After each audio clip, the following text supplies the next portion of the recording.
Yo, test it then. It's me, Madness KMA. Spell it correct. Don't get it twisted. MADDNESS KMA on all platforms. And of course, right here on the big platform, Road to 1K, people. Pirate Chronicles series. This is the channel. Like, subscribe, comment, share, and respect to all those new subscribers helping me to get to that 1K destination in February 2024. Round the corner. Hope you've had a good Christmas and a Happy New Year's is on the approach. So I'm doing another video in line of the hidden dubs that I've been found in storage. Let me just break it down with a fun fact from the chemistry dub plate that I played last week on the program and spoke about another hidden gem from KMA Productions where we gave that 4/4 elements. Most people know us for Cape Fear, Kaotic Madness, the breakbeat elements, the jungle influence into garage, that people didn't even know that that track existed. It never got released. But saying that, I said a handful of DJs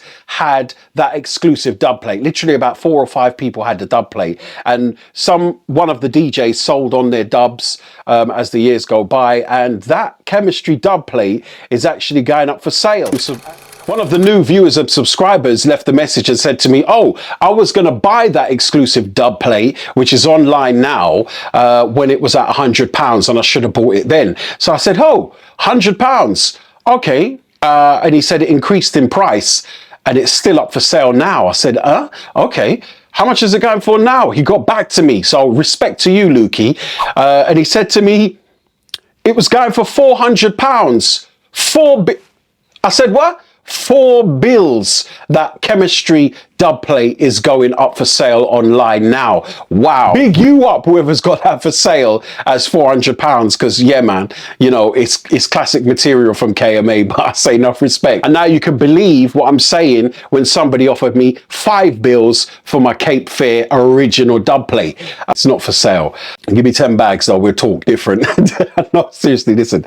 We had Cape Fear hidden dubs backstory, and we gave you the chemistry backstory as well. And now I'm going to give you the follow-up to Cape Fear, which was produced in 1995 and later released on KMA Records as well, which originally started off once again as a dub plate. Okay, let's go back in time to 1995. So I had the Cape Fear dub that was going around and doing amazing things as an intro dub, a middle set dub, an end of the set dub. It was a banger, right? Certified. So we come up with the more elements that we wanted to add into house and garage of the time. Let's go back to it again. You had Antil Mob, you had Jeremy Sylvester, you had Paul Benjamin, Dub Syndicate, you had Nice and Ripe, Grant Nelson, early Tough Jam stuff at the time.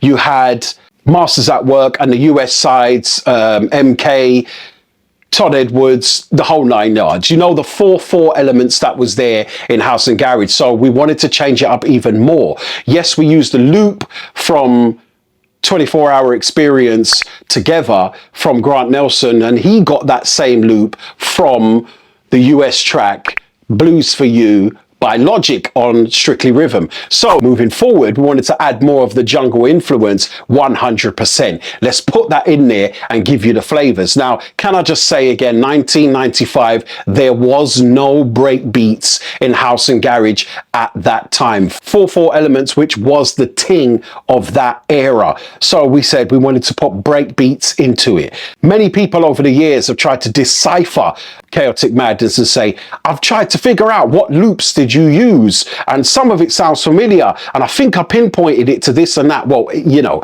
you could guess away, but the answer is we used 4 breakbeat loops on Kaotic Madness. Now understand this, we're using Cubase, we're using the Atari ST, we're using an Ensoniq sampler, right? Which was like the same as the Akai sampler at the time. Six, being the great engineer as he was back then, said with seconds of sample time that we was able to use, put together this 4 mashup loops to become the powerful Kaotic Madness breakbeat. We wanted it to sound like an original, as in even though we're using samples, wanted to make sure it sounded very original, like a live drummer could play it. That's what we always said. Had the high end, the middle end, and the bottom end, and added percussion. So the top end was like a shuffle loop, breakbeat loop that we sampled. We went through so many soul and rare groove tracks and said, okay, but let's use that bit. We got a little snippet here. And remember, we're playing with seconds of sample time. Sampled that bit. It's all right, it's cool, it's got a shuffle though, but we need some more percussion elements to sound like a live drummer was going nuts on it, right? So then we found the second loop, we added that to it. Wasn't easy at all at the time, because you think about it, with modern technology of today, with what we had back then, it was absolutely amazing what we came out with, right? So we had a top end which we filtered through, so you got the top shuffle end, the high end, the high tops of it, and then we wanted a mid-range percussion element to it. We added that to it. We was always looking for the main breakbeat loop to just fill it, but what we did, you know, we sandwiched it together to make an amazing masterpiece. It was the offbeat elements of the snares getting played like a live funky drummer, right? And then we was looking for the kick element to it, so we had to actually add a kick drum to it, so it sounded fat. Sounded great, however, it didn't have the full entirety of what we wanted to when I execute this intro dub. And again, it was an intro dub. So we found a fourth loop and put that together with it and played a kick drum along with it, and that sandwich together was magic in its time and in its prime of producing something new that never came out with House and Garage until we done that with Kaotic Madness as an intro dub. So before we actually done the production to it, here's how the voice came around. Rankin, my dog, my brother, my MC at the time, said to me, I've got this lady who's a singer who wants to sing you a jingle. Because again, knowing me from my freak shows, I was a jingle king and a freak for jingles. I had jingles all the time. I'll sample people's, anywhere I met DJs and producers and whatever, I'll, you know, sample them and say, do this jingle for me, please. Hi, my name is blah, blah, blah. And you're listening to Madness in the Mix. I had it all the time, right? And whereas I wanted, from the dancehall elements, it was very important to me to start off my sets with an intro dub, like you did in the Soundboy days, and to have acapellas was another way of, you start off the dance, you set the ambience with an acapella dub, and then you come in with a file from whatever track I chose to play at the time. And I always wanted to flip the script. So Rankin said to me, oh, you got to meet this person, her name's Melissa. I said, all right, cool. We met up and then she said, okay, I've got this jingle for you. It's actually a track that I'd done in the house days, and it was called Coming On Strong. So she re-sung the vocal to custom made for my dub plate, and it was amazing. I remember this, we was on our way to a gig in Swansea and she came along with us and she sung me the jingle in the back of the car, and I was like, oh man, that sounds heavy. I've got to get you into the studio. We got her into the studio. Big up Melissa K, original KMA vocalist, and she sung this vocal for me. And then we said, right, we need the breakbeat elements on this, and then, you know, there you go, we produced the track and played the vocal elements to it, which was chopped up later to go forward to the actual release of Kaotic Madness. So just going back a bit to Cape Fear, when we produced the What I Need later on to be Cape Fear, people was coming up to me, DJs was coming up to me, Madness, I need this tune. There is nothing like this. I need to play it. I need to play it on my sets. And I said, how can you play my intro dub on your sets? My motto was, you don't share no dub plates. I still use that motto today in the 21st century. Don't ramp with me and ask me to share my dubs. I'm not doing it because I want to be exclusive. It's my own imprint. It's my distinctive sound that people know it's me, right? So later on, even with Cape Fear, we took out the Madness tag in it, and you just kept in You Got What I Want, You Got What I Need, and used film samples to fill out the other gaps, which was Cape Fear, the samples that we used from there. So with this track, it was the same type of thing. We used Menace to Society, and many people over the years as well have still to this day says to me in comments, oh my God, I was watching Menace to Society and I just realized you used Jada Pinkett sample in there. The jingle, we she sang the whole thing, and it was also to add in Rankin's name in it. You'll hear it. It says Rankin's got the lyrics, blah, blah, blah. And in fact, let's get into this now, and you can hear the original 1995 press of Kaotic Madness. Let me just go through and show you. This is the original KMA Kaotic Madness dub plate produced in 1995. It was later released in what? 97. We released that in 97 on KMA Records. It's amongst these lot here. And the dub plate was a one away. Again, I only made one copy of Kaotic Madness because I was a cheapskate back in the day, and I said, and I'm not spending big money on dubs because it got a release anyway. So there you go. But this again from Music House, still standing strong. Can you see it? Right. And it also had the other tracks that we produced on there on the EP later on. But the one side that we cut was Kaotic Madness original dub. Hear this. Okay, cool. So let's put this and put the needle on the record and let the record spin.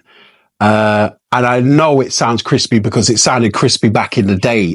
And I rinsed it out as an intro dub, of course. Something special. Very, very special because it broke so many boundaries again and made the playlist on legal radio, commercial radio, and all the DJs was after it. You know, we sold thousands upon thousands of this one, and it was really a groundbreaker of his time. So let's play this one and see what I'm talking about. A certain group of people that don't like another group of people for whatever reason. Whatever changes you have to.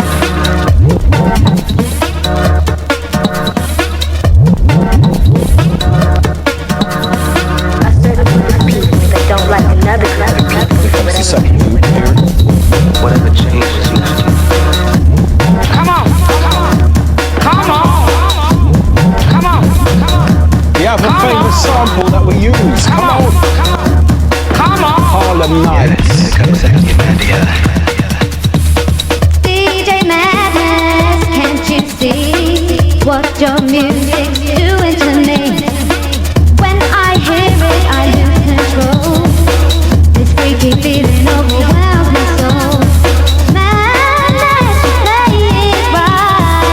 Dance into house and garage all the night. Play that tune over and over until the morning dawn is closer. Madness, play your funky, funky song. Let the beat go on and on and on and on.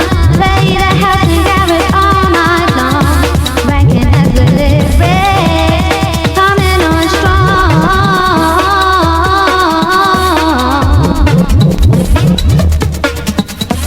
Yeah, give it a couple seconds, get mad, You had to be an experienced DJ to mix this tune in as well. That's why a lot of people played it on the intro.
And come again. So like I said, again, it was another masterpiece that was produced by KMA Productions, myself and Six of KMA, and introducing the vocals of Melissa K to the house and garage world at the time. 1995, it sounds crispy, but that authentic sound of an acetate, oh man, you know, you can't be any more proud of a sound that we created back then that helped again to change the whole face of house and garage. It was only a 4/4 element and we came with that monster. Wow. You couldn't, you know, let me just give a little, let me just set the ambience here. So playing at the club, which I can't remember the first one I played at. I do remember the first time I played Cape Fear, which was at the Rocket in Holloway Road. And that had a stampede of, a reception from the crowd and never stopped. Basically, every time I played and they heard that intro, it was crazy. So when we got to Chaotic Madness now and I played that, it was kind of scary at first because I didn't know how people would receive it. And again, nearly 30 years later, and the track is still a monster track. It got put on many compilations at the time. And like I said, it was funny because DJs again started saying to me, "Ooh, that next intro dub, bruv, let me," no one said bruv back then. "Let me play that tune. Let me play that." And I said, "Oh, you know, nah, it's an intro dub. What do you mean?" And then, but we knew because of Cape Fear and how we had to change that, take my DJ tag out, taking it away from the custom dub to make it more user friendly for the public to play. That worked. So we said, okay, cool. We're going to produce this as a full track. And there you go. But we didn't want to just make it as an A side and a B side. So we created other monsters in the game. Dubstep DJs later on in the years, many years later, decades later, said to me, "Oh, do you know your track, Dubwise, To Be Wise, were like dubstep of the 90s. And I was like, well, we've just made music that felt right to us. It was the garage culture that was very important at the time, that we lived, breathed and slept. And everything was about that garage culture and lifestyle. That's why I'm so passionate about it. And I speak about it now. I've got a video out on the channel, Where is Garage Music Today? And I'm going to do a follow up to that video because I've had so many comments. I reposted a clip on my Instagram page, DJ Madness Official, and my TikTok page, Madness KMA. And I had so much feedback on it and put the shorts out of that episode of the Mdd Reacts episode, Where is Garage Music Today? And again, it meant so much because we was part of the foundation. We was building the bricks and mortar for people to walk along this path and have garage music where it is today. And where is it? You know, we're going to talk more about that anyway. So when you're creating stuff like that, and along with us, you had other producers like Dem2, you had Groove Chronicles, you had Dream Team, Timmy Magic, you had Carl Tough Enough and Matt Jam Lamont. You had so many, Jeremy Sylvester, like I said, and others to help build the structure of garage music. So many others as well, Ramsey and Fenn, MJ Cole, later on to have their sound and their own lane. So this was our lane as KMA. Nobody did it like that. And ask us to do it today. We can't. You can't emulate that kind of sound because it was the culture of garage music at the time and how we felt with our influence and background of jungle drum and bass. And that's what we wanted to put into garage music. And it was basically me wanting that roughage, that different element, that break beat. And when that lick, wow. Think about it later on in years to come when DJ Zinc, bad boy producer, brought his jungle influence and slowed down his jungle tempo to a garage tempo. 138 is what he created, that lane with that sound. You had Master Wookie, Hail and Salute. They had their own sound. But none of it sounded like KMA's sound, is what we're very proud of today. That dub plate sounds crispy, right? I bet you that would be worth some money. Offer me 10 bags for it, you can have it. But listen, the vocals, everything was put together. It worked out well. The way we put the samples together as well, it made sense of the time. And the other 3 tracks that was on the EP as well, including Dubwise, it's something monster. You should have seen Adrenaline Village was one of the first places. Now I remember that I sampled, playing that intro dub, and the sound system they had in there was wow. Another club which I used to be a resident at when it opened up, the End Club, which was a Thursday night event with Zoo Entertainments, and myself and Rankin was the residents in the garage arena. And when I used to play Chaotic Madness and sample the tracks that was produced by KMA in those clubs, what you want to hear sound systems. Next club that I can always talk about is Club Coliseum. Aziz, big up Aziz. Where is he today? I don't know, but big him up, man. He was the engineer at Club Coliseum, and that sound system in there was whoa. It was like, whoa. And man, to test out your dubs in those sort of clubs that you knew, and it was up and down the country as well, that I'll be playing these intro dubs. Chaotic Madness was one of those tracks that it was very hard to mix unless you had some real experience as a DJ to be able to mix it. Timmy Magic was one of the ones that actually used to mix it tight in his sets, but I always often seen it for myself and how DJs would get prang when it comes to trying to mix that into your tune because you had to get it right. Special K from Freak FM was another one that used to mix it bang in time. Carl Tough Enough Brown as well. I have to give hail and salute to all the generals them that used to mix that tune in, because most would start their set or end their set with Chaotic Madness of that time. But you know what? How lucky are we to be part of the structure of House and Garage to UK Garage and still be as one of the powerful elements that had our own column in UK Garage. And those tracks today still sounds amazing to me. Big up Melissa K wherever you're there, because your vocals really did lift that track into the right direction. And all the magazine interviews that we had off of the back of those tracks as well, you may have seen them, some of the clips that I've had on my old Facebook account, Madness KMA, and you'll see some of the pictures on there from some of the magazine reviews that we had on there. We was in all of them because they just kept flooding through, and we was doing back-to-back interviews, double page spreads and stuff with Mixmag, DJ Magazine, Face, ID, all of these ones that were saying this sound, and they had these different ways of describing us as KMA, as pioneers of UK Garage in our own lane. Respect to all those that's liking and subscribing and leaving comments below, because if it's got a memory for you and it triggers something of greatness, of the real true core of House and Garage elements, then big you up. Yes, I'm passionate about it. We come from the old school and we created the old school path to what you know today as electronic just sounds of anything with garage. You know, you can't make it like that anymore. And even me, if I tried to recreate it myself as a solo producer, I can't, because that sound was my brother and me. And that was it, basically, those elements. And many other producers that split apart from their duo or production outfit at the time, you can't recreate that sound because that was garage music at the time.